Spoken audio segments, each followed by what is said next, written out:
বাক্য এটা এদিকে বাক্য হতে পারে, এদিকে পদও হতে পারে, কোনো অসুবিধে নেই। এটা হলো তোমার অনন্যই। এবার পাবো আমরা বাক্যর সঙ্গে বাক্য, এটাকে আমরা বলবো বাক্যান্বয়ী বা তোমার সমুচ্চয়ী অব্যয়। দেখো, এই বাক্যান্বয়ীতে একটু গভীরে দেখতে হবে। বাক্যান্বয়ী অর্থাৎ বাক্যের সঙ্গে বাক্যের এখানে একটু বিভক্ত 6 ভাগে ভাগ করা হয়েছে একে। সংযোজক, সংযোজক মানে হচ্ছে সংযোগ করে দেওয়া। যেমন আমরা যাব না, কিন্তু তোমাদের যেতে হবে। দেখো, এইখানে একটা বাক্য পেলাম, এইখানে একটা বাক্য পেলাম। এই দুইটা বাক্যকে কি করলো, কিন্তু অব্যয়টা যোগ করে দিল, তবেই তো ভাবটা একেবারেই পরিপূর্ণতা লাভ করলো। যে আমরা যাব না, আমরা না গেলেও কিন্তু তোমাদের যেতেই হবে, অতএব ভাবটা যাকে বলছি তার আকাঙ্ক্ষা পূরণ করে দিয়েছি, গুণটা পূরণ হয়ে গেছে। তাহলে দেখা গেল এখানে কিন্তু হয়ে গেল একটা সংযোজক অব্যয়। ওকে, এইভাবে বাক্যের সঙ্গে বাক্যে যুক্ত করে দিয়েছে বলে সংযোজক অব্যয়টাকে আমরা বলছি বাক্যান্বয়ী সংযোজক অব্যয়। পরিপূর্ণভাবে যদি বলা যায় যে বাক্যান্বয়ী সংযোজক অব্যয় বা খালি সংযোজক অব্যয়ও বলা যায়। বিয়োজক, বিয়োজক হচ্ছে তার উল্টাটা, অর্থাৎ এখানে একটু হলেও যুক্ত না করে দিয়ে বিয়োজন করে দিতে হবে। যেমন হয় তুমি এ কাজ করো, নয় তাকে কাজটি করতে হবে। দেখো এখানে হয় এবং নয় কি করেছে, এই জায়গাটাতে একটা বাক্য আর এই জায়গাটাতে একটা বাক্য রয়েছে। যদিও জটিল বাক্যে এগুলো দুটি অপ্রধান বাক্য ব্যবহার হয়ে থাকে, অপ্রধান বাক্যকে যুক্ত করে তৈরি করা হয়ে থাকে। তো এখানে হয় এবং নয়, এই যে অব্যয়গুলো, এই অব্যয়গুলো দিয়ে কি করেছে এখানে, এটার মতো করে যুক্ত করে না দিয়ে একটু বিয়োজন করে দেওয়ার, আলাদা করে দেওয়ার চেষ্টা করেছে। এই আলাদা করে দেওয়ার চেষ্টা করেছে জন্য এগুলোকে বিয়োজক অব্যয় বলে। যদি এই গভীর ভাবে নামগুলো না আসে, সরাসরি উত্তর হবে এটা বাক্যান্বয়ী অব্যয়, অর্থাৎ বাক্যের সঙ্গে বাক্যে সংযুক্ত করার কাজ করেছে। সংকোচক, সংকোচক মানে সংকুচিত করে দেওয়া, এটা নিয়ে একটু মতবিরোধ রয়েছে। তো এখানে যত ভাব প্রকাশ করতে গিয়ে সংক্ষিপ্ত আকারে প্রকাশ করতে হবে, সংক্ষিপ্ততাকে সবচেয়ে বেশি প্রাধান্য দেওয়া হয়ে থাকে, এই কারণে একে সংকোচক অব্যয় বলে। যেমন এখন খেলা বন্ধ করো, বন্ধ করে খেলা যেহেতু অনেকক্ষণ ধরে চলছে, এই বাক্যে অনেকক্ষণ ধরে খেলা করার একটা ভাব প্রকাশ করছে, সেখানে এবার বলে দেওয়া হয়েছে যে পড়াশোনায় মন দাও। তাহলে খুব সংক্ষিপ্ত করে দেওয়া হয়েছে তার এই কাজটাকে, এই বাক্যের ভাবটাকে। কিসের মাধ্যমে, বরং, এই বরং অব্যয়টার মাধ্যমে। অতএব এটা হয়ে গেল সংকোচক অব্যয়। যেমন এখানেও দিয়েছে যে ভালো খেলোয়াড় হয়েছো জানি, তবুও মন দিয়ে পড়াশোনা করো। বলছে ভালো খেলোয়াড় তো তোমার অনেক বড় ভাব প্রকাশ করেছে, তবুও তোমাকে পড়াশোনা করতে হবে, তবুও দিয়ে তাহলে তার এই বাক্যের ভাবটাকে সংকোচন করে দেওয়া হয়েছে, কমিয়ে দেওয়া হয়েছে। অতএব এটা হয়ে গেল সংকোচক অব্যয়। ওকে, আচ্ছা, শোনা যাচ্ছে তো? কেউ একজন রেসপন্স দাও তো। বেশ, ঠিক। হেতুবাচক, সংজ্ঞা মুখস্থ করার আর দরকারই নেই। হেতু শব্দটির অর্থ হলো কারণ। এই কারণ শব্দটাই একটা তোমার অব্যয়, অর্থাৎ কারণ বোঝাতে যদি আমরা ব্যবহার করে থাকি তাহলে এটা হয়ে যাবে হেতুবাচক অব্যয়। বাবা আমাকে মেরেছে কারণ আমি তার কথা শুনিনি। এই কারণ শব্দটা ছাড়া অন্য কোনো তেমন শব্দ নেই। কারণ হেতু শব্দটা সাধারণত ফিলোসফিক্যাল হিসেবে ব্যবহার হয়ে থাকে। হেতু বাক্য পাওয়া যায় লজিকে, ঠিক ওই অনুসারে ব্যবহার হতো। এখানে ব্যাকরণে এই শব্দটা পরিভাষা হিসেবে ব্যবহার করা হয়েছে। তো বাবা আমাকে মেরেছেন কারণ, এই যে কারণ, আমি তার কথা শুনি, দুইটা বাক্য রয়েছে, এই দুইটা বাক্যকে যুক্ত করে দেওয়ার কাজটা করেছে কারণ। অর্থাৎ কারণ শব্দটার মানেই হলো হেতু, কি কারণে হচ্ছে সেই কারণ পদটাকে আমরা বলবো হেতুবাচক অব্যয়। সিদ্ধান্ত আর কিছুই নয়, যে পদগুলোর মাধ্যমে সিদ্ধান্ত নিয়ে থাকি, এটাও লজিক্যাল হিসেবেই আসে। সিদ্ধান্ত নিয়ে থাকি কি, তাই দিয়ে, সেহেতু দিয়ে, সুতরাং দিয়ে। যেমন আমরা বলি অনেক বকবক করা হলো, অনেক লেকচার দেওয়া হয়েছে, তোমরা এখান থেকে যাও, সুতরাং আমি বিরক্ত বোধ করছি। তাহলে দেখো সুতরাং শব্দটি দিয়ে সিদ্ধান্ত নিয়েছি। তোমরা লজিক্যাল মানে ইয়েতে যুক্তিতে হয়তো যাদের ফিলোসফি আছে তোমরা বুঝতে পারবে, এরকম করে যুক্তি সাজায় তোমার ইন্ডিয়ার কাক কালো, সুইজারল্যান্ডের কাক কালো, ইউক্রেনের কাক কালো, অতএব সব কাক কালো। শেষে গিয়ে কি করছি, সিদ্ধান্ত নিচ্ছি অতএব দিয়ে বা সুতরাং দিয়ে। ওই সুতরাং অতএব এগুলো শব্দই হলো তখন তোমার সিদ্ধান্তবাচক অব্যয়। এখানে তেমনি উদাহরণ হিসেবে দেওয়া আছে যে মশা কামড়েছে তাই ম্যালেরিয়া হয়েছে। দেখো মশায় কামড়েছে এটা একটা বাক্য, এই বাক্যটার শেষে আরেকটা বাক্য নেওয়া হয়েছে তাই অব্যয় দিয়ে সিদ্ধান্ত, মানে তাই অব্যয় দিয়ে সিদ্ধান্ত নেওয়া হয়েছে। তাহলে তাই এখানে হয়ে গেল সিদ্ধান্তবাচক অব্যয়। আসলে তাইটা হলো বাক্যান্বয়ী অব্যয়। বাক্যান্বয়ী অব্যয়েরই একটি শ্রেণী বিভাগ হলো সিদ্ধান্তবাচক অব্যয়। নিত্য সম্বন্ধীয় অব্যয়। নিত্য সম্বন্ধীয় অব্যয়, নিত্য শব্দটির অর্থই হলো সব সময়, প্রতিনিয়ত থাকবে। তাহলে আমরা দেখছি বটে এবং কিন্তু, মানে এটা যারা একে অপরের সঙ্গে সংযুক্ত হয়ে থাকবে, একটি বসলে আরেকটি থাকবে। আমি একটু আগে যেমন যে সে দিয়ে বলেছিলাম, এখানে উল্লেখ ছিল খালি একটাই যে, কিন্তু এখানে কি করবে, নিত্যতা সব সময় থাকবে, একটা থাকলে আরেকটা থাকবেই। প্রথম যেখানে যে দিয়ে তোমাদের উল্লেখ করেছিলাম ওখানে খালি একটাও থাকতে পারে, যে গেল, যে গেল সে আসলো না, মাঝখানে যারা তারা না ব্যবহার না করে খালি যারা যদি থাকে, তাহলে আমরা কোথায় পেয়েছি এটা, যে পদের ক্ষেত্রে। ও এটা সর্বনামে ইয়ে আলোচনা করেছি মনে হয়, ঠিক আছে।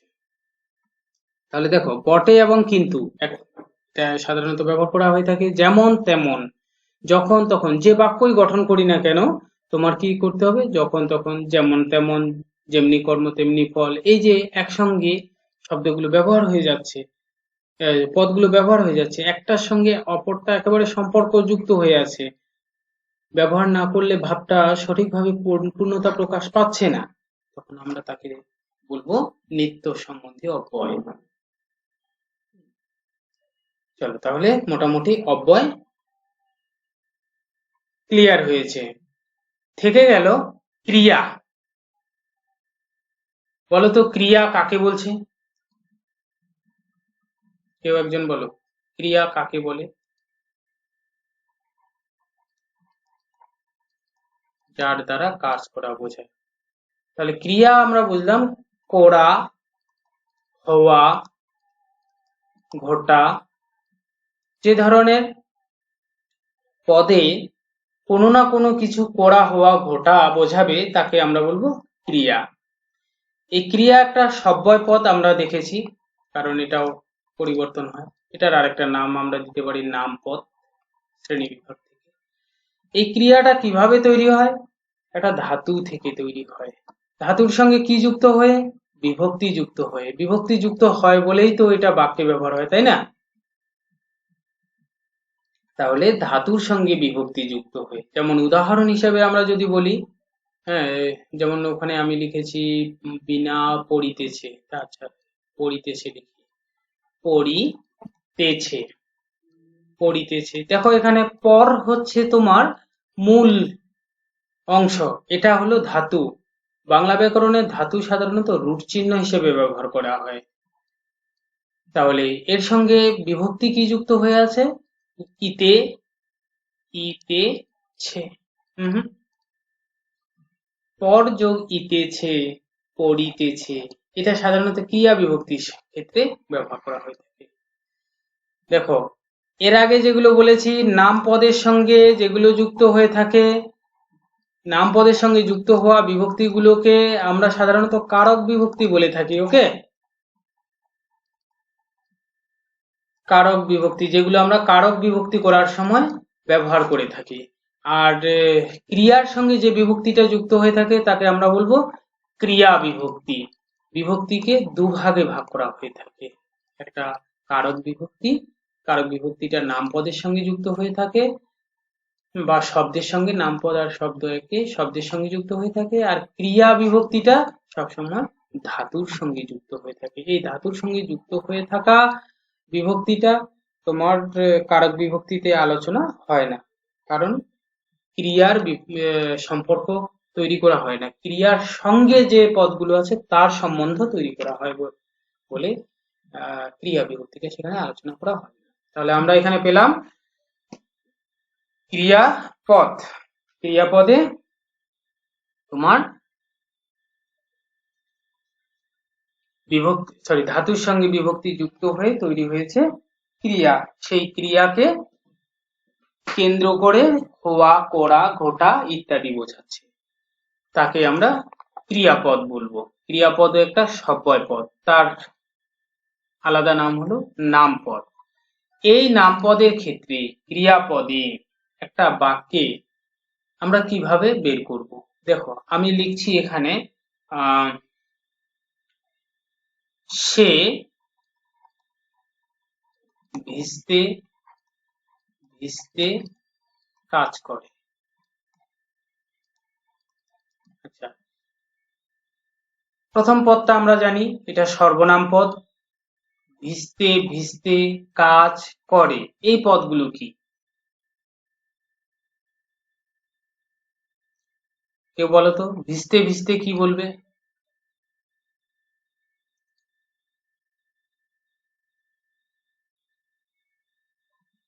ভিজতে ভিজতে ক্রিয়াপদ হবে।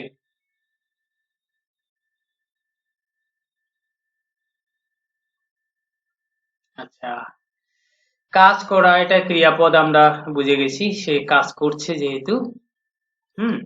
ভিজতে ভিজতে দেখো ক্রিয়ার আগে তার একটা অবস্থান বোঝাচ্ছে, সে তার অবস্থাটা কেমন, ভেজা ভেজা অবস্থা। তো ভেজা ভেজা অবস্থা যদি বোঝায় তাহলে আমরা বুঝে যাচ্ছি যে এটা হচ্ছে তোমার বিশেষণ, ক্রিয়ার বিশেষণ এটা। ওকে, তাহলে আমরা পেয়ে গেলাম কাজ করে, এটা ক্রিয়া। এই যে ক্রিয়াটা পেয়েছি, এই ক্রিয়াটা কিভাবে তৈরি হলো? তোমার ছেড়ে দিয়ে সংক্ষিপ্ত আকারে নেই, করে, কোরাটা বোঝাচ্ছে, তাহলে এটা কর ধাতু থেকে এলো। কর ধাতু যোগ এ প্রত্যয় বা বিভক্তিযুক্ত হয়ে এখানে তৈরি হলো করে। করটা ধাতু সাধারণত ক্রি, সংস্কৃত ক্রি ধাতু থেকে এসেছে। আচ্ছা, এটা পরে আলোচনা করা যাবে। তাহলে আমরা এখানে দেখছি যে বাক্য, আমি আরেকটু বলে রাখি, করে যখনই বলছে তখনই একটা এখানে ক্রিয়ার বিশেষণটা যেটা আছে তোমাদের কথা অনুসারে যদি এটাকে ধরে নিই, আলাদা একটা ইয়ে ব্যবহার করি, ছোট্ট ব্যবহার করি, রাম খাচ্ছে লিখি। বেশ, এই যে ক্রিয়াটা আছে রাম খাচ্ছে, এটা আর রাম খেয়েছে, এটার মধ্যে কোনো পার্থক্য বোঝা যায় দুইটা ক্রিয়ার মধ্যে?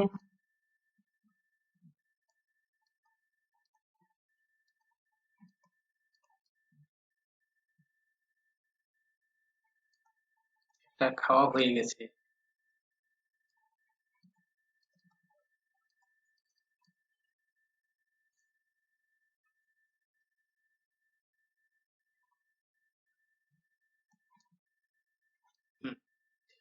ঠিক, ফলটা এখন আছে কন্টিনিউয়াস, চলমান বোঝাচ্ছে। ঠিকই। তো দেখো এখানে রাম খাচ্ছে, রাম খেয়েছে, দুটাই চলমান হলেও তাদের মধ্যে একটা পরিপূর্ণতা প্রকাশ পাচ্ছে। কিন্তু এখানে দেখো একথা বলে, একথা বলে আর আমি যদি কিছু না বলি এটাতে, আর একথা বলে যাবে এটাতে, কোন বাক্যটাতে পরিপূর্ণ ভাব প্রকাশ পেয়েছে? কোনটাতে পরিপূর্ণ ভাব প্রকাশ পেয়েছে, সম্পূর্ণ ভাব কোনটাতে প্রকাশ পেয়েছে? তৃতীয়টাতে। তাহলে আমরা দেখলাম একটা বাক্যে অত্যন্ত পক্ষে দুভাবে ক্রিয়া থাকে, বলেটাও একটা ক্রিয়া, এখানে বলে যাবে একটা ক্রিয়া, অর্থাৎ বলে যাবে দুইটা ক্রিয়া রয়েছে। তাহলে বলে যাবে, বলে পর্যন্ত যদি বলা হয় তাহলে এটা সম্পূর্ণ ভাব প্রকাশ করছে না। সম্পূর্ণ ভাব প্রকাশ করছে না বলে একে আমরা অসমাপিকা ক্রিয়া বলবো। ওকে, অর্থাৎ যে ক্রিয়ার মাধ্যমে সম্পূর্ণ ভাব প্রকাশ পায় না তাকে আমরা অসমাপিকা ক্রিয়া বলবো। আর যে ক্রিয়ার মাধ্যমে সম্পূর্ণ ভাব প্রকাশ পাবে তাকে আমরা বলবো সমাপিকা ক্রিয়া। সমাপিকা শব্দটির অর্থ হলো পরিপূর্ণভাবে সম্পূর্ণ করা, আর অসমাপিকা মানে পরিপূর্ণভাবে সম্পূর্ণ নয়, তাকে আমরা বলছি অসমাপিকা ক্রিয়া। তাহলে আমরা ক্রিয়াকে দুভাগে ভাগ করছি, একটা হচ্ছে অসমাপিকা ক্রিয়া আর অপরটি হলো সমাপিকা ক্রিয়া। সমাপিকা ক্রিয়ায় ক্রিয়ার মাধ্যমে সম্পূর্ণ ভাব প্রকাশিত হবে, কোনো আকাঙ্ক্ষা বা ভাব প্রকাশের অসঙ্গতি থাকবে না। আর অসমাপিকা ক্রিয়াতে ভাব প্রকাশের অসঙ্গতি থাকবে, অসম্পূর্ণতা থাকবে, তাকে আমরা বলবো অসমাপিকা ক্রিয়া। হলো? তাহলে বাক্যের ভিতরে আমরা এরকম যদি পাই, যেমন যদি বা তুমি এলে বলে আর বললাম না, তো এলে তো কাজ করলে না, খেলে না, গেলে, এটা পরিপূর্ণ ভাব প্রকাশ হলো না, তো অতএব এলেটা হয়ে গেল তোমার অসমাপিকা ক্রিয়া। এবার যদি আমি ওখানে বলে দিই যে তুমি কালি বাড়ি এলে, তুমি কালি বাড়ি এলে, তো এখানে প্রশ্ন দিয়ে করেছি, ভাবটা কিন্তু ওই এলে শব্দটা, পদটা তখন পরিপূর্ণ একটি ভাব প্রকাশ করেছে। লাইনটা লিখে দিই, যদি বা তুমি, একটা ক্রিয়ায় কিন্তু তোমার দু ধরনের উত্তরই হতে পারে, তুমি সরি যদি বা তুমি এলে, আর আমি যদি লিখে দিই তুমি কালকেই এলে। তুমি কালকেই এলে বা তুমি কি কালকেই এলে, যদি প্রশ্ন চিহ্ন করে দিই, যেই হোক, এখানেও এলে আছে, এখানেও এলে আছে, দুটোই কিন্তু ক্রিয়া। দেখো, যদি বা তুমি এলে, তারপরে যে কিছু বলা দরকার ছিল সেটা বলিনি, অতএব এটা হয়ে যাবে অসমাপিকা ক্রিয়া। আর তুমি কি কালকেই এলে, এটা পরিপূর্ণ হয়ে গেছে, তোমাকে প্রশ্ন করছে তুমি কি কালকেই এলে, হ্যাঁ বা না, এটা পূর্ণতা প্রকাশ করে দিয়েছে তোমার বাক্যের ভাবটিকে, অতএব এটা হলো সমাপিকা ক্রিয়া। এইভাবে ধরার চেষ্টা করবে, একই শব্দ কিন্তু কনফিউশন করে দিতে পারে। ওকে, চলো তারপরে ক্রিয়ার, এটা গেল তোমার অবস্থানগত শ্রেণীবিভাগ। ক্রিয়াকে সাধারণত দুভাগে ভাগ করা হচ্ছে, একটা অবস্থানগত দিক থেকে আর একটা অন্বয়গত দিক থেকে। অন্বয় বলতে বললাম একটু আগে, সংযোগ বা সম্পর্কের দিক থেকে। সম্পর্কের দিক থেকে আমি দুটো লাইন লিখে দিই, সে সে ভাব ছিল, সে ভাব ছিল, তারপরে আরেকটা লিখলাম সে কাজটি নিয়ে ভাবছে, ভাবছে। দেখো, সে ভাবছিল, সে কাজটি নিয়ে ভাবছে, দুইটা বাক্যের মধ্যে ক্রিয়া ভাবছিল আছে, এখানে ভাবছে আছে, কিন্তু এখানে কি নিয়ে ভাবছে, অর্থাৎ কর্মটা কি সেটা নেই, এখানে কর্মটা কি সেটা আছে। কর্ম কি করে বের করে তোমরা জানো, ক্রিয়া কারক বিভক্তিতে যে কি বা কাকে দিয়ে প্রশ্ন করে এখান থেকে বের করা হয়, যে সে কি ভাবছে এটা এখানে দেওয়া নেই, আর সে কি নিয়ে ভাবছে এটা এখানে দেওয়া আছে, কাজটি নিয়ে ভাবছে। তাহলে আমরা বাক্য ব্যবহারের সময় মাঝে মধ্যে কর্ম ছাড়া বাক্য ব্যবহার করি, আবার মাঝে মধ্যে কর্ম দিয়ে ব্যবহার করি। তাহলে কর্ম ছাড়া যে বাক্যটা থাকছে সেই ক্রিয়াটাকে আমরা বলবো অকর্মক্রিয়া, অকর্মক্রিয়া। আর যে বাক্যে ক্রিয়া থাকছে তাকে আমরা বলবো সকর্মক্রিয়া। আশা করি বিষয়টা উদাহরণের মাধ্যমে ক্লিয়ার হয়েছে। ক্লিয়ার হয়েছে? আরেকবার, ঠিক আছে, আমি আরেকবার আরেকটা উদাহরণ দিচ্ছি। উম, যদু,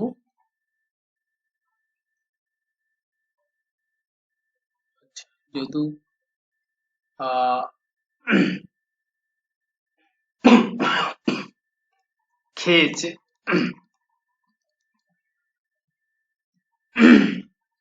যদু আম খেয়েছে। দেখো, প্রথম বাক্যে যদু খেয়েছে, এটা ক্রিয়া। এই ক্রিয়াটার সঙ্গে যদু কি খেয়েছে অর্থাৎ কর্ম কি সেটা দেওয়া নেই। আর খেয়েছে, যদু খেয়েছে, কি খেয়েছে? আম খেয়েছে, এখানে কর্মটা দেওয়া আছে। যে বাক্যে কর্ম দেওয়া থাকবে না সেই বাক্যকে আমরা বলবো, সেই বাক্যের ক্রিয়াকে বলবো অকর্ম ক্রিয়া। আর যে বাক্যে ক্রিয়ার কর্ম থাকবে তাকে সকর্ম ক্রিয়া বলে। বোঝা গেছে এবার? এটা অন্বয়গত দিক থেকে ক্রিয়ার শ্রেণী বিভাগ। অন্বয়গত দিক থেকে তাহলে ক্রিয়াকে দুভাগে ভাগ করা হচ্ছে, অকর্ম ক্রিয়া এবং সকর্ম ক্রিয়া। অকর্ম মানে যে ক্রিয়ার কর্ম নাই, অটা নাই বা নয় বা নৈঅর্থক উপসর্গ হিসেবে ব্যবহার হয়েছে। সকর্ম বলতে স শব্দটি এখানে সহিত অর্থে ব্যবহার হয়েছে। তাহলে দেখা যাচ্ছে যে যে ক্রিয়ার কর্ম আছে অর্থাৎ ক্রিয়ার কর্মের সহিত তাকে আমরা বলবো সকর্ম ক্রিয়া। আর ক্রিয়ার কর্ম নাই তাকে আমরা বলবো অকর্ম ক্রিয়া। ওকে?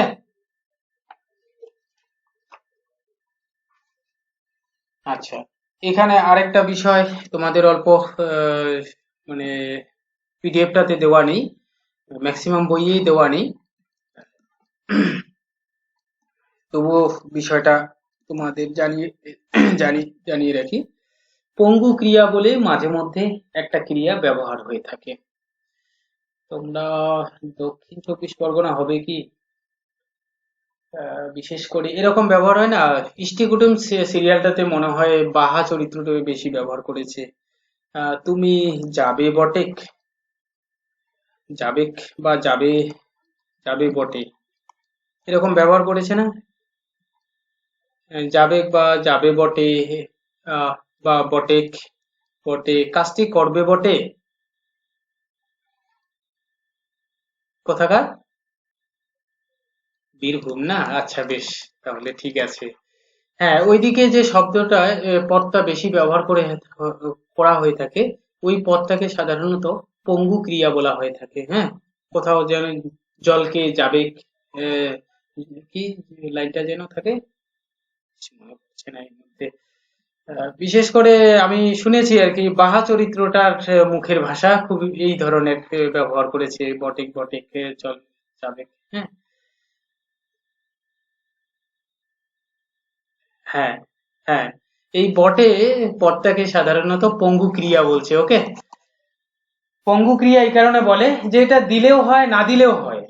এটা না না দিলেও তো বাক্যের ভাবটা পরিপূর্ণভাবে প্রকাশ হয়, তা সত্ত্বেও মাঝে মধ্যে বাক্যে ব্যবহার করা হয়ে থাকে। তো সেটা সেখানে ক্রিয়ার মতো করে ব্যবহার করার জন্য ওকে পঙ্গু ক্রিয়া বলে। ওকে? বেশ, চলো তাহলে আমরা সাধারণত ক্লাসটা প্রায় বলো। বাক্যে যে ক্রিয়ার প্রাসঙ্গিকতা তেমন নেই তা সত্ত্বেও বাক্যে ব্যবহার হয়ে থাকে তাকে পঙ্গু ক্রিয়া বলে। মানে ব্যবহার হলেও ভাব প্রকাশে অসুবিধে নেই, ব্যবহার করলেও ভাব প্রকাশে অসুবিধে নেই, সেই ধরনের ক্রিয়াটাকে পঙ্গু ক্রিয়া বলে। সাধারণত বাংলায় একটা শব্দেরই খোঁজ পাওয়া গেছে, মানে পদের খোঁজ পাওয়া গেছে, সেটা হচ্ছে বটেক বা বটে। বলো। হুম। হ্যাঁ, হ্যাঁ। অবস্থা, অবস্থা পরিমাপ, পরিমাপের ভিতরেই সংখ্যা এসে গেল। মানে বিশেষ্য হলো নাম, আর বিশেষণ হলো নামের দোষ গুণ অবস্থা পরিমাপ। আর সর্বনাম হলো বিশেষ্যটার পরিবর্তে আলাদা কোনো বর্ণ। অব্যয় হলো যে সব পদটা কোনো পরিবর্তন নাই। আর ক্রিয়া হলো করা, হওয়া, ঘটা, এগুলো বোঝাচ্ছে। ওকে।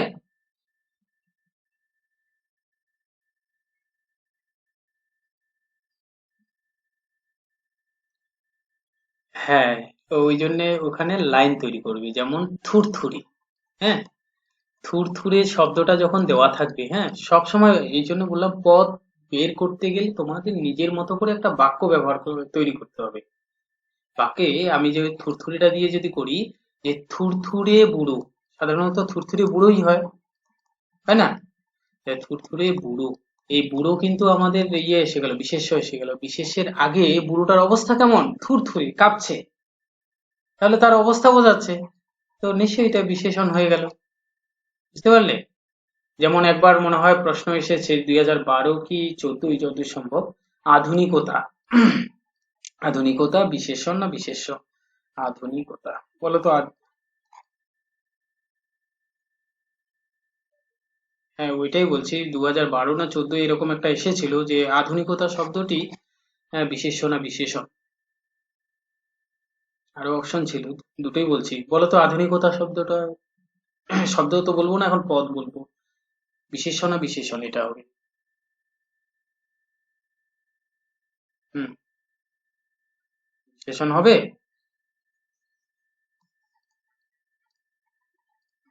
তো আধুনিক কি হবে? দেখো, যদি বলি বাক্য তৈরি করো, দেখো, তোমরা কেউই আধুনিক হতে পারলে না। তোমরা কেউই আধুনিক হতে পারলে না। এই যে তোমরা কেউই আধুনিক হতে পারলে না, এটা কি হলো? আবার যদি বললো যে আধুনিকতাটা শুরুই হলো না, আধুনিকতাটা আসলোই না, তো কোনটাতে নাম বোঝাচ্ছে আর কোনটাতে দোষ গুণ অবস্থা পরিমাপ বোঝাচ্ছে? তোমরা ডিফারেন্স করে আমাকে পরে এক সময় জানাবে, এটা তোমাদের কাছে থাকলো, চিন্তা ভাবনা করবে তো। বিশেষণ না বিশেষণ, অর্থাৎ কোনটা বিশেষ্য কোনটা বিশেষণ, দুটা অপশন থাকবে। চলো আমরা কিছু প্রশ্ন আলোচনা করি। বলো।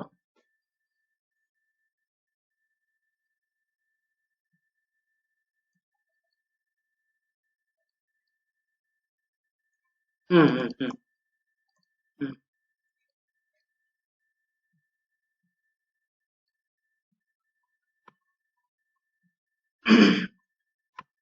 বলো আরেকবার।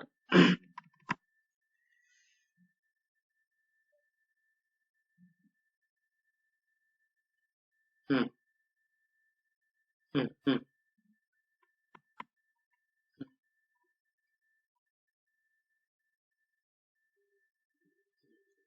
খালি হ্যাঁ, বুঝতে পেরেছি তোমার প্রশ্নটা। দেখো, ওখানে একটু ধ্যান দেবে, যদি ওটা পদের সঙ্গে পদের যোগ হয়ে যায় তাহলে ওটা পদান্বয়ী হবে। আর যদি ওটা তোমার বাক্যের সঙ্গে বাক্য করে দেয় তাহলে বাক্যান্বয়ী হবে বা সমুচ্চয়ী হবে। বুঝতে পারলে? হ্যাঁ, ঠিক। বাক্যটা পড়ে দেখবে যে প্রথমেও একটা বাক্য আছে, পরেও একটা বাক্য আছে, মাঝখানে ও আছে, অতএব এটা বাক্যান্বয়ী। আর যদি দেখা যায় যে সামনে একটা পদ আছে, পরে একটা পদ আছে, তার মাঝখানে ও আছে, অতএব এটা পদান্বয়ী। যেমন আমি তোমাকে বলি, দিই উদাহরণ হিসেবেই বলি, আমি ও তুমি পড়ছি। দেখো, সরি, বানানটা ভুল লিখে গেলাম। আমি ও তুমি পড়ছি, দেখো, আমি একটা পদ, তুমি একটা পদ, অতএব এটা পদান্বয়ী।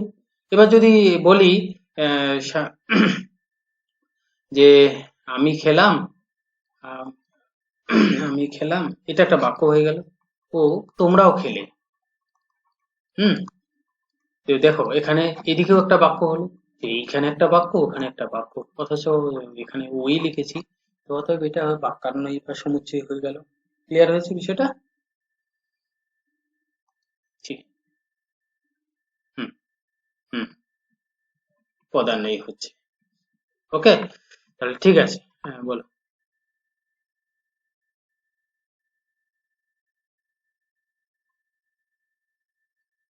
হ্যাঁ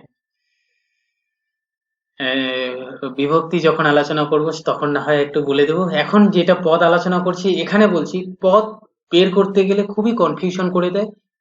কনফিউশন দূর করার জন্য তোমাকে প্রত্যেকটা বাক্য বানাতে হবে। বাক্য বানিয়ে সেটা চিন্তা ভাবনা করতে হবে এটা কোন জায়গাতে রয়েছে, সর্বনামে আছে, বিশেষে আছে না বিশেষণে আছে, তবেই কিন্তু আইডেন্টিফাই করা সম্ভব হবে। আর ডাইরেক্ট যদি শব্দটা দেখে উত্তর করার চেষ্টা করো তাহলে কিন্তু ভুল হবে। ওকে, তো বিভক্তির সময় আমি তোমাদের অবশ্যই বলবো কিছুটা। ঠিক আছে, চলো আমরা একটু কোশ্চেন গুলোকে নিয়ে একটু আলোচনা করি। দেখো পিডিএফটা দিয়েছি তোমাদের অলরেডি। এটার যাকে তাকে কোন প্রকারের সর্বনাম বলেই দিয়েছে, এটা সর্বনাম হয়, কিন্তু কোন প্রকারের আমি আলোচনা করেছি। সাপেক্ষ, সংযোজক, হ্যাঁ, ব্যতিহারী, অনির্দিষ্ট, এই চারটা অপশনের মধ্যে কোনটা হতে পারে?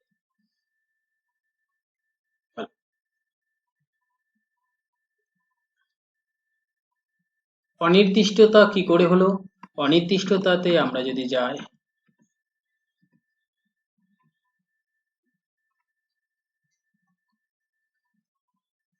আচ্ছা ঠিক আছে আমি আলোচনা করে দিচ্ছি। দেখো এখন কোনটা হচ্ছে তোমার সর্বনামের ক্ষেত্রে বলেছি শ্রেণীবিভাগ। সর্বনামের শ্রেণীবিভাগ এটা কোন দিক দিয়ে দিয়েছে? আচ্ছা, যাকে তাকে, যাকে কলম দিলাম, বাক্য বানাচ্ছি, তাকে, তাকে বইটিও দিলাম।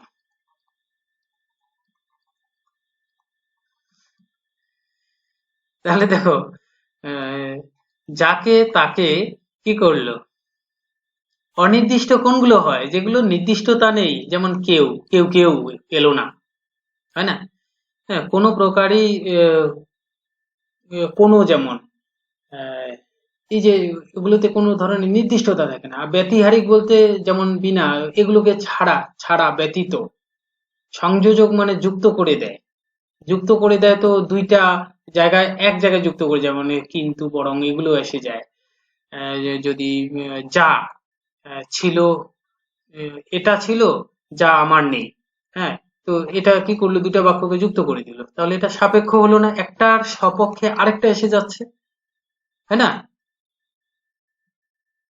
অতএব এটা হবে সাপেক্ষ বা বাচক সর্বনাম। চলো, এইটা একটা গুরুত্বপূর্ণ। বলতো 3 নম্বরে হাঁটা কোন পথ?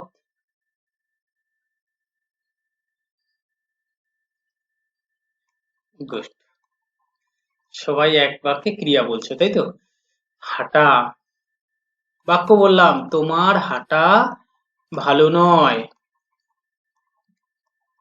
বাক্যটা দেখো, ক্রিয়ার বিশেষণ তোমার হাঁটা ভালো নয়। লাইনটাতে দেখো আমি বাক্যটা করেই দিলাম, এই বাক্যটাকে চিন্তা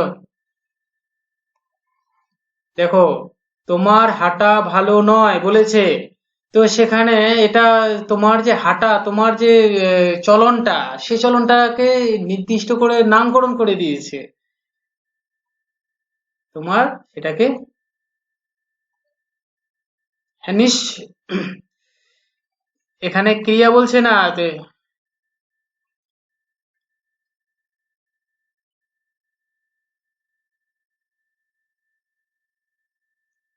শোনো তাহলে আমি বলে দিচ্ছি। দেখো, তোমার হাঁটা ভালো নয় যখন বলছে, তখন তোমার যে চলন, সেই চলনটার নাম দিয়ে দিয়েছে, নির্দিষ্ট করে দিয়েছে যে সত্যি তোমার হাঁটাটা ভালো নয়, তুমি হাঁটতে পারছো না। কি হাঁটতে পারছো না? হাঁটা মানে তোমার যে চলনটা ছিল, সেই চলনটাকে নির্দিষ্ট করে একটা যে জায়গা করে দিল, হুম, সেটাকে নির্দিষ্ট করে বুঝিয়ে দিল, সেটা আসলে বিশেষায়িত করে দিল। বিশেষায়িত মানে বিশেষ্য বা নির্দিষ্ট করে দেওয়া। তোমার সেই চলনটাকে বা তোমার আচরণটাকে কি করলো? বিশেষায়িত করে দিল। এই যে বিশেষায়িত করে দেওয়ার ফলে এটা বিশেষ্য হয়ে গেল। কারণ হাঁটাটা ক্রিয়া কোনো মতে হয় না। হাঁটছি, এখানে তার চলনটা হচ্ছে বোঝাচ্ছে না, চলনটার মানে নির্দিষ্টতাকে বোঝাচ্ছে। বুঝতে পারলে? আর ক্রিয়া বিশেষণ, ক্রিয়ার বিশেষণ, এখানে কোথায় ক্রিয়া, ক্রিয়া উজ্জ্ব আছে, ওর আগে তো বিশেষণ থাকা বা পরে বিশেষণ থাকা দরকার, তো সেইভাবে তো থাকছে না। বা বিশেষণ, এটা তো কোনো অবস্থার অবস্থা বোঝাচ্ছে না, বা পরিমাপ বোঝাচ্ছে না, বা দোষ গুণ বোঝাচ্ছে না। ওকে, এই কারণে বলছি যে লাইন বা বাক্য ব্যবহার করে করে উত্তর দেওয়ার চেষ্টা করবে। বলো।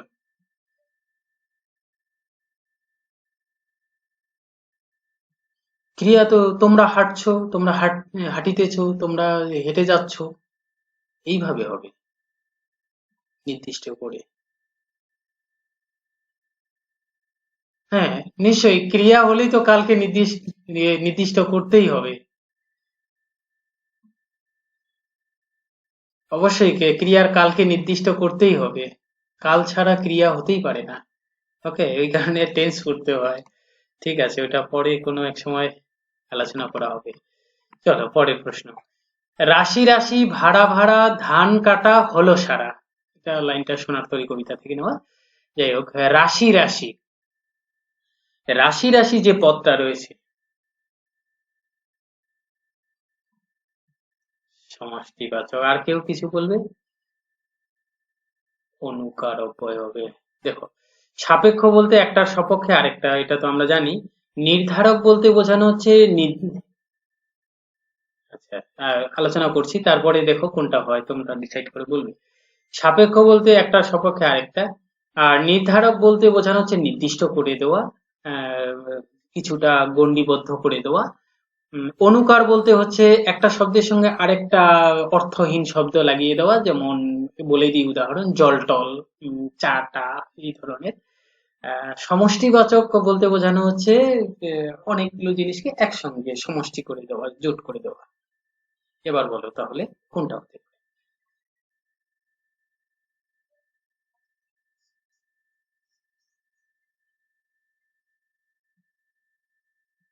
কিন্তু আমি বলবো নির্ধ হুম, নির্ধারক বিশেষণ হবে।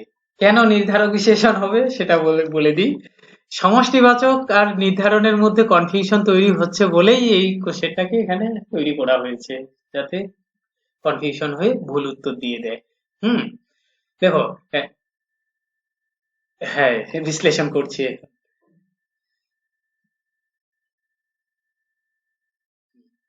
নিশ্চয়ই বলবো। এই কনফিউশন গুলোর জন্যই কোশ্চেন গুলো এইভাবে সাজাই দেয়। যদি নির্দিষ্ট ভাবে পড়া না থাকে তাহলে উত্তর সমষ্টিবাচকই বেশিরভাগই দেবে। নির্ধারক এই কারণে যে রাশি রাশি ভাড়া ভাড়া ধান, যে ধানগুলো আছে সেগুলো তোমার কিভাবে আছে, রাশি রাশি, মানে অনেক অনেক আছে। রাশি রাশি বলতে এখানে অনেক অনেক, ভাড়া ভাড়া মানেও অনেক অনেক অর্থে ব্যবহার হয়েছে। দেখো, এই অনেক অনেক গুলোকে কি করেছে এখানে, সংযুক্ত আকারে করে দিয়েছে ঠিকই, কিন্তু সংযুক্ত বা যোগ করে রাখা সত্ত্বেও তোমাকে একেবারে নির্দিষ্ট করে দিয়েছে। দেখো, সমষ্টিবাচক বিশেষ্য ঠিকই, সরি, সমষ্টিবাচক হয় ঠিকই, কিন্তু এটা বিশেষ্য নয়। এটা তো দেখোনি, খালি সামনেরটা দেখেছো বাস হয়ে গেল। এ বিশেষ্য তো ধান, বিশেষ্য তো ধান, কিন্তু এটা অনেক অনেক আছে, সংযুক্ত আকারে আছে, সমষ্টিবাচক ঠিকই আমি মানলাম, কিন্তু এটা তো বিশেষ্য নয়। এটা কি বিশেষ্যের কেমন অবস্থা, রাশি রাশি অনেক অনেক, তাহলে এটা বিশেষ্যের কি, বিশেষ্যের বিশেষণ, তাহলে উত্তর কি হবে, নির্দিষ্ট করে দিল, বিশেষণ হলো। তোমরা একটা প্রথম অংশটুকু দেখেই একেবারে উত্তর নেমে পড়লে, এমনটা করলে তো হবে না, একটু ধৈর্য ধরতে হবে। হ্যাঁ, বলো। হুম, হুম, হুম। এক মাছি, এক ঝাঁক মৌমাছি, দেখো এটা বিশেষ্য, এক ঝাঁক অবস্থা, বিশেষ্যের বিশেষণ, পরিমাপ বোঝাচ্ছে। বুঝতে পারলে? এবার যদি ভিতরে চলে যাই, তাহলে এটা এক ঝাঁক সমষ্টিবাচক বিশেষণ, বিশেষের বিশেষণ, একদম ভিতর থেকে আরো যদি মানে শ্রেণী বিভাগ থেকে বলা যায়। অতএব তোমরা একটু অপশন গুলোকে চিন্তা করো, অপশন গুলোতে কি বলা আছে সেইভাবে ভাবনা চিন্তা করবে। চলো যাই তাহলে পরের প্রশ্ন।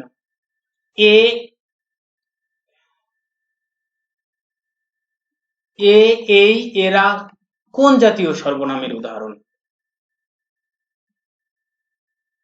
বলো। অনির্দিষ্ট জ্ঞাপক, ব্যতিহারিক, সামীপ্যবাচক। বেশ, সামীপ্য মানে বলেছি কাছে বোঝাতে, নিকটে বোঝাতে। অনির্দিষ্ট তো অনির্দিষ্ট হয়ে গেল, এগুলো বলে দিয়েছি। আরেকটা একটু উদাহরণ, কি সুন্দর ফুল ফুটেছে, এখানে কি কোন পদ? এখানে কি কি কোন পদ? সর্বনাম, অব্যয়, বিশেষণ, ক্রিয়া। দেখলে, অব্যয় বলে দিলে, অব্যয় বলতে তার পরিবর্তন নেই, এই অর্থে ব্যবহার হয়েছে। কি সুন্দর ফুল, এখানে কি ব্যবহার করার পরে অব্যয়ে কিন্তু আরেকটা নির্দিষ্টতা থাকে। যদি এক্সাইটমেন্ট হয়ে যায়, বিস্ময় প্রকাশ করি, ওহ কি সুন্দর, তখন ওখানে কিন্তু এরকম বিস্ময়সূচক একটা চিহ্ন ব্যবহার করা হয়ে থাকে। যেমন আমি তোমাদের উদাহরণে দেখিয়েছিলাম, বাহ, তারপরে একটা এরকম চিহ্ন আছে, বাহ কি মনোরম দৃশ্য, একটা লাইন বলেছিলাম না? হুম। তো এখানে কিন্তু এটা নেই, এখানে কি সুন্দর ফুল ফুটেছে বলেছে। দেখো, এখানে কি শব্দটা তোমার কি ভাব প্রকাশ করছে, একটু ক্রিটিক্যাল আছে এটা। হ্যাঁ, ধরার সময় একটু গভীর চিন্তা ভাবনা করতে হবে। কি সুন্দর ফুল, কি সুন্দর ফুল, এখানে কিটা দিয়ে একেবারে একটা কি বলবো, আহ, অনেক মানে অনেক অর্থ, অনেক, খুব অর্থটা প্রকাশ করছে, খুব ভালো, এরকম একটা ভাব প্রকাশ করে দিচ্ছে, হয় না? কি সুন্দর মানে খুব সুন্দর, এরকম একটা ভাব প্রকাশ হচ্ছে না এখানে?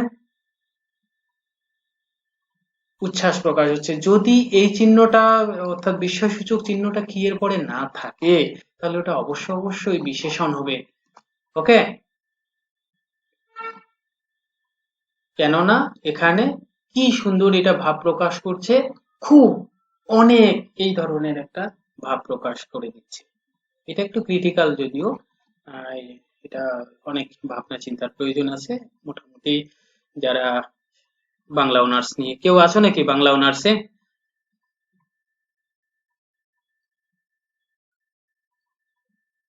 আচ্ছা বেশ, ভাষাগত ভাষাতত্ত্ব পড়তে গিয়ে এগুলো সাধারণত পড়া হয়ে থাকে, তোমার হয়তো কিছুটা জানা থাকতে পারে। তো এখানে আমি বললাম যে এই ভাবটা প্রকাশ হচ্ছে অনেক অর্থে, খুব অর্থে, সেই অর্থে এটা বিশেষণ হবে। এই ধরনের প্রশ্নই কিন্তু কনফিউশন করে দিয়ে আসতে পারে। চলো পরেরটা। বিনে স্বদেশী ভাষা মিটে কি আশা, বিনে কি অর্থে প্রকাশ করেছে? বিনে, বিনে স্বদেশী ভাষা, বোঝাই যাচ্ছে। বিনে, বিনা, ছাড়া, এগুলো ব্যতিরেকে। এই এই এই শব্দটারই আসলে একটা সমার্থক অর্থ। বেশ, চলো একটু অন্যভাবে বলো। না শব্দটি বাক্যের কোথায় বসে? বিশেষ করে যাদের বাংলা অনার্স আছে, তারা অ্যান্সার করার চেষ্টা করো তো একটু। সমাপিকা ক্রিয়ার পূর্বে, না অসমাপিকা ক্রিয়ার পরে, না সমাপিকা ক্রিয়ার পরে, না বিশেষণের পরে?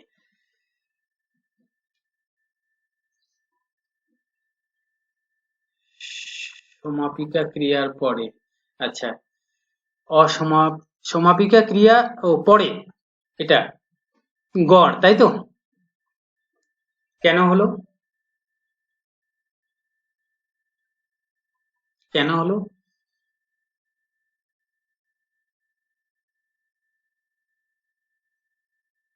হুম, ঠিক। আমি বাড়ি যাব না, আমি খাবো না, তোমার কাজটা করা চলবে না, তোমরা এখানে যাবে না। দেখো, সাধারণভাবে যত বাক্য নৈরর্থক অর্থে ব্যবহার করছি, প্রত্যেকটা শব্দের না কর্তা কিন্তু শেষেই ব্যবহার হচ্ছে। ওকে, আমরা কি বলি যে না এটা, হ্যাঁ,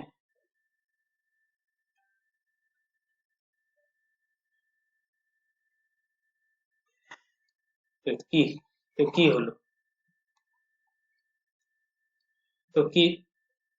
আচ্ছা, বলে দিচ্ছি, না আমি ভাত খাবো না। দেখো, তোমার কথাটাই বলি, ভাত খাবো না। দেখো, না আমি ভাত খাবো না, না যখনই বলছো এইটুকুই তোমার একটা কিন্তু বাক্য হয়ে যাচ্ছে।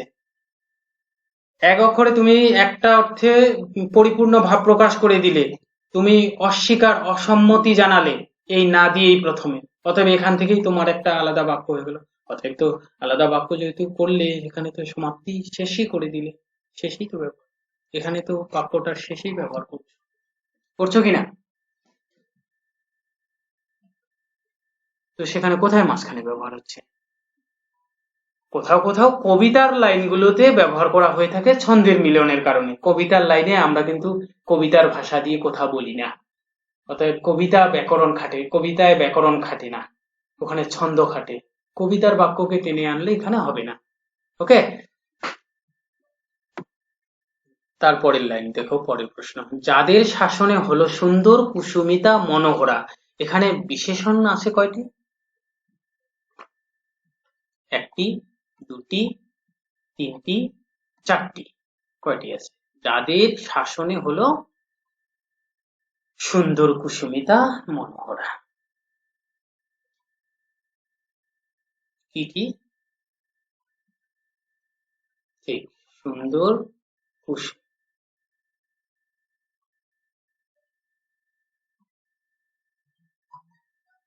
হুম, ঠিক, তিনটাই গুণ বোঝাচ্ছে, এখানে তিনটাই আছে।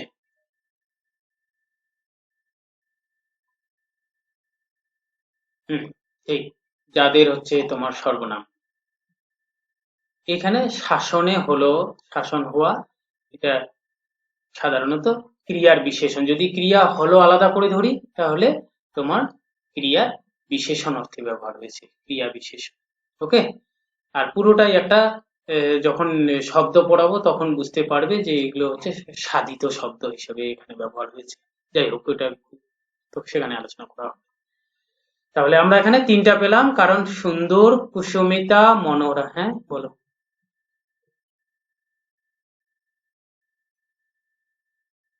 কুসুমিতা মানে আসলে ফুলের মতো সৌন্দর্য হয়ে যাওয়া, কুসুমিত হয়ে যাওয়া, মুগ্ধ হয়ে যাওয়া, সমচ্চারিত এরকম বলা যায়।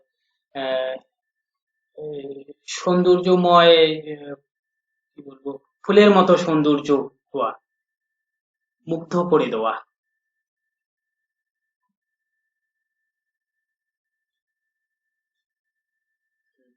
হ্যাঁ, ওইটাই তো বললাম যে ফুলের মতো সৌন্দর্য হওয়া, মনোরম হওয়া, মুগ্ধময় করে দেওয়া, এরকম।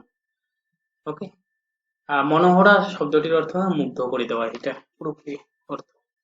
তো অতএব এগুলো গুণ বোঝাচ্ছে, বেশ তিনটা হলো এখানে। আচ্ছা, লাস্ট কোশ্চেন, কোন বাক্যে ক্রিয়া অনুক্ত? অনুক্ত মানে উহ্য, উহ্য মানে লুপ্ত। আজ, ও আচ্ছা, ঠিক, এখানে দেখো খুব শীত লাগছে, ক্রিয়া আছে, তোমাকে দেখে নেব, এই যে দেখে নিব, ক্রিয়া আছে। হ্যাঁ, করিম স্কুলে যায়, এই যে যায় আছে।